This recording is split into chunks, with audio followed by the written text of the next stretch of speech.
Well, Pittsburgh decided to turn it on late in the season. They have won 4 of their final 6 games, or 4 of the last 6 games they played in. They're now sitting at, I believe, 6-8. They're in the AFC North officially at this point. And they face the Raiders, the Ravens, and the Browns to end the season. If they were to win all 3 games, they would finish with a winning record and keep Mike Tomlin's streak of never having a losing season alive. I kind of find that highly unlikely, unfortunately. The Raiders are kind of a hit-and-miss team that will have occasionally a good game. The Ravens might have Lamar Jackson back. The game is on January 1st. And if they have Lamar back, I would assume Baltimore will win that game. Although they didn't. Yeah, because we played when they had their third-string quarterback in. So I would assume with Lamar, they would win that game on January 1st. And the Browns, who have Deshaun Watson back, it's the final game of the season. I don't predict either our teams will be playing for much of anything during that game. So who knows even if we'll play everyone or not. But anyways, let's dive into this game. 24-16 win for Pittsburgh against the Carolina Panthers. It was an away game. Trubisky gets the start. I know some people were saying maybe Mason Rudolph should get the start. Trubisky ends up getting it. Kenny Pickett's going to be sidelined with some concussion-related problems because he had issues early in the year with this. We don't want him to get potentially concussed 3 times in a year. So I think it's the right decision to give him time to really fully heal up. And even if you have to bench him for multiple more weeks after this point, you do that. I mean, this is a long-term rebuild for Pittsburgh. It's not supposed to be a winning formula right now. So if you're thinking that Kenny Pickett's not fully back to where he needs to be, bench him for the rest of the year if you have to. Do whatever you need to do to protect Kenny Pickett, essentially, for the future. Trubisky had a good game today. Unlike last week where he threw 3 interceptions, 17 for 22 for 179 yards. Just a clean, efficient day. That's all we really need from him. Just guide the offense. And then we had 156 rushing yards and 3 rushing touchdowns. Najee Harris had a solid day, only 3.6 yards per carry. That's the norm with him. He never gets over 4 yards per carry at this point. I know he did it for a few weeks, but it's not something he does very often, unfortunately. Jaylen Warren, 38 rushing yards and a touchdown as well.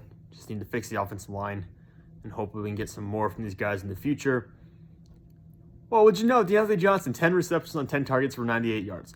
I've been saying this for a little while now. I got some crap on last week's video for saying it. Trubisky has a much better relationship in terms of on the field with Diontae Johnson than Kenny Pickett. Kenny Pickett doesn't throw to Diontae Johnson as much as Trubisky, at least it feels that way. And Trubisky definitely throws more accurate passes to Diontae Johnson. Kenny Pickett and him do not seem to be on the same clock a lot, or on the same page most of the time. Now people say, yeah, Diontae Johnson has a lot of drops. Well, Diontae Johnson actually does not rank towards the top of the NFL in drop rate. When you consider the number of targets he has, the number of drops per number of targets he has, it's actually not nearly as high as you might believe. So he's really not that awful in terms of drops. And as far as creating separation, Diontae Johnson is fantastic creating separation. He's one of the best receivers in the NFL at getting open. It's just that Trubisky finds him more frequently than someone like Kenny Pickett, who has accuracy concerns, doesn't see the field all the way yet, and some struggles. Think about the Miami game. I know we go way back now. Think about the Dolphins game.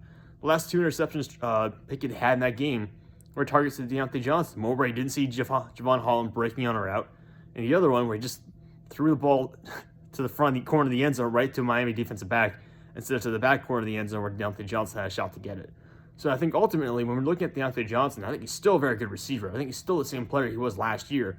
The concern is that right now he does not have the repertoire with Kenny Pickett to be as productive as he does with someone like Trubisky, who goes to him more frequently and hits him on target more frequently.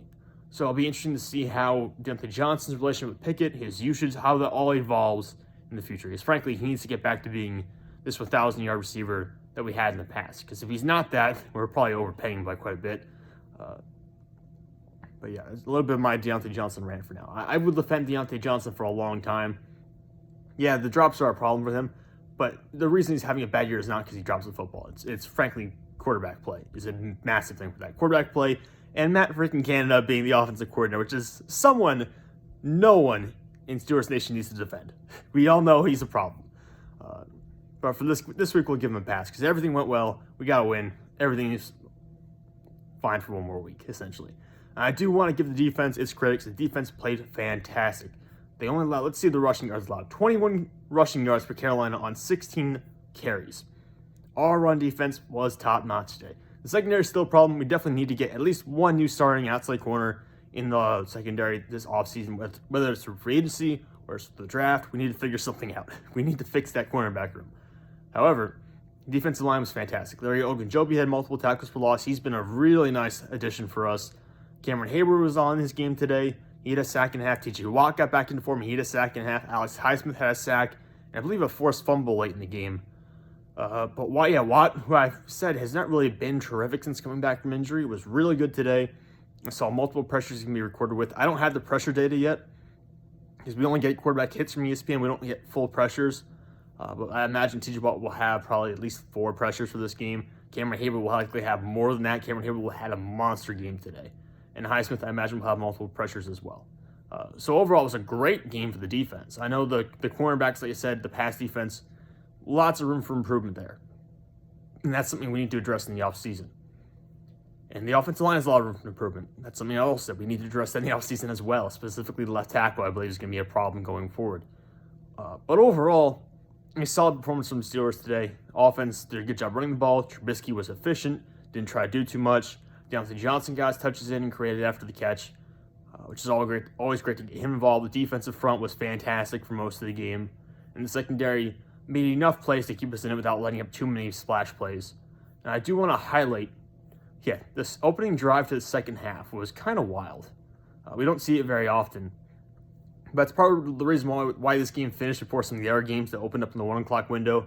A 21-play, 91-yard touchdown drive that took 11:43 off the clock to open the second half. That is chaos at its finest. And it's a combination of Carolina's defense, it's a combination of Trubisky at quarterback, a combination of Pittsburgh running for like 3.6 yards per carry. All of that combined together to create a very chaotic but very long opening drive of the second half. But frankly, I do like long drives that ends in touchdowns. Those are fantastic. As much as the quick shot, like quick gut punches, the like 2-minute drives, the 1-minute drives that end with big plays and touchdowns are great. I do like a good old-fashioned 10-minute drive that can really grind down a defense. And it's reflected in the time of possession today. Pittsburgh, 36 minutes of time possession compared to just 23-24 for Carolina. Very much tilted in Pittsburgh's favor. 325 yards of total offense for Pittsburgh compared to 209 for Carolina. And 22 first downs for Pittsburgh compared to 12 for the Panthers. So heavily tilted in Pittsburgh's favor. Like I said, I'm just glad we got our win today. I know it's hurting our draft positioning. I'm going to mention that in the video, I guess, preview, whatever you want to call it, the description below. Frankly, if we're not going to get a win record this year, I would rather just be losing these games so we get the better draft picks, get like a top 10 pick, and get at least a top 40 pick with our own selection in the second round. But hey, if we have a shot to get a winning record, I want to go for it. I want to get that winning record. So hey, here's crossing our fingers, not going to whatever we got to do to hope we win the next 3 games in a row and get out of this season with a 9-8 record.